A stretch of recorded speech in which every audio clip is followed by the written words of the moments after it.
কৃষ্ণ বললেন যে ভগবানের ভক্ত তার কুটস্থ বুদ্ধি হওয়া চাই। এই কুটস্থ বুদ্ধি মানে কি?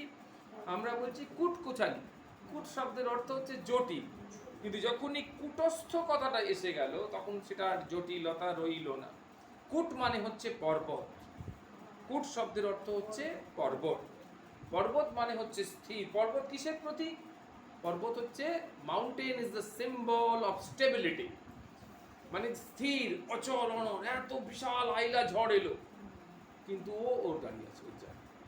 প্রচন্ড বৃষ্টি, সব ধুয়ে মুছে গেল, ও দাঁড়িয়ে আছে। বিশাল বন্যা, বিশাল সুনামি, ও দাঁড়িয়ে আছে। তার মানে কি দেখাচ্ছে? যে অটল, অনড়, এই যে ব্যাপারটা, এটা হচ্ছে পর্বতের সিম্বলিক্যাল সিগনিফিক্যান্স। তাই এখানে বললো গিয়ে কুটস্থ বুদ্ধি হওয়া চাই, আমার বুদ্ধিটাকে এরকম অটল, অনড় রাখতে হবে।